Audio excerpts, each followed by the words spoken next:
Good morning, or afternoon, or evening from wherever you are in the world. I join my voice to the NIAG in welcoming you to a conference on a very important subject, equity. I am Joanne Roll, Dean of the School of Business, and I bring you greetings from the Medgar Evers College family and our president, Dr. Patricia Ramsey, who is the sixth president, the first woman, and the first scientist. It's time to talk about equity. Why should we talk about equity? Why talk about income and wealth disparity now? We know that there is global, unspeakable poverty in most nations of the world. The number one United Nations Sustainable Development Goal is to eradicate poverty in all its forms everywhere. So how are we doing?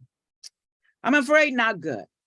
The UN Department of Economic and Social Affairs on Sustainable Development reports more than 4 years against poverty has been erased by COVID-19. Rising inflation and impact of war on the Ukraine further derail progress. The number of people living in extreme poverty that is worse than the normal poverty. During pre-pandemic, there were 581 million living in such conditions. Currently, the estimate is projected to 676 million, trending up to 1 billion people. Working poor. The working poverty rate rose for the first time in 2 decades from 6.7 to 7.2%. An additional 8 million people who go to work every day were pushed into poverty. Unemployment cash benefits during the pandemic 2020, the disparity between the haves and the have-not really shows here. In high-income countries, 52% of the population received some kind of benefits. In low-income countries, not even 1% received the same kind of benefits just because of where they lived. Disaster-related deaths rose sixfold in 2020 as a result of the pandemic. So what does this mean for the United Nations 2030 Agenda for Sustainable Development to transform this beautiful world of ours? We were inspired, we were motivated, and genuinely believed that the 17 SDGs would build a better world for people, planet, prosperity, peace, and partnership. In terms of people, we vowed to end poverty and hunger. In terms of planet, we were determined to protect it from degradation. In terms of prosperity, we wanted to ensure that all human beings enjoy prosperous and fulfilling lives. In terms of peace, we were determined to foster peaceful, just, and inclusive societies free from fear and violence. In terms of partnership, we were determined to mobilize the means required to implement the UN 2030 Agenda through a revitalized global partnership for sustainable development. My friends, it is 2022 and less than a decade to run the UN 2030 Agenda race to a better world for all humanity.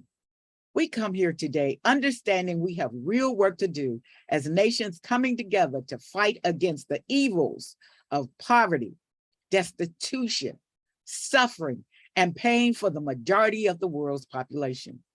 It is no longer good enough to look back to normal, as normal meant hopelessness for so many who were poor. It is not good enough to look to others to transform the world we see. As we go through the next 2 days, let us come together with the vision of global partnership for sustainable development. How? By listening, engaging, exploring, and learning from the work of others that may help a neighbor, a community, a city, or a country. Let's put aside our silos of discipline hierarchy and band together as multicultural and multi-generational warriors against the plague of economic inequities. We will dialogue around 3 major themes. 1, leadership and equity business. We need new, innovative, and empathetic leaders The leadership in the past has not delivered the transformation necessary to scale up to a more inclusive society. 2, economic equity and sustainable development. Humanity is creative and resourceful, yet economic equity has eluded her. There is a wealth in every country on the planet. It is just in too few hands. Heather McGhee, author of the groundbreaking book, The Sum of Us, and faculty at City University of New York School for Labor and Urban Studies, states the problem very simply and eloquently. Much of economic policy is designed to gut public resources and funnel wealth toward the top 1%, a billionaire class that is wealthy as the entire middle class combined. Colleagues, in a time of global abundance, the middle class is shrinking and the poor are getting poorer. 3, transitioning to Industry 5.0 in a post-pandemic world. The pandemic has changed our world forever. We must move forward. Technology itself can help us, but we must have the will to do better, to be better, more compassionate, to find the brave new world that is better for all. So I encourage you, look deeper into several of the topics we move forward today. The crucial role of organizational ambidexterity, how multiple dynamic capabilities relate, work-family conflict with COVID-19, practices for the liquidity management, policy consideration to improve and sustain tourism, role of compassionate leadership, sustainability concerning IT, livelihoods of tribal artisans, how manufacturing industries can improve, the effect of workplace spirituality, bibliometric analysis of workplace spirituality, the impact of social media interaction on tourists, customer perception of digital banking transformation, consumer attitudes towards fashion, neuro-entrepreneurial science and psychology of management modeling, capacity building in the context of rural women workforce in an emerging economy, success factors for rail construction, virtual e-commerce markets, cause of delays in metro rail projects, and media richness as it relates to virtual teams. As the deliberations come before you, share them with others.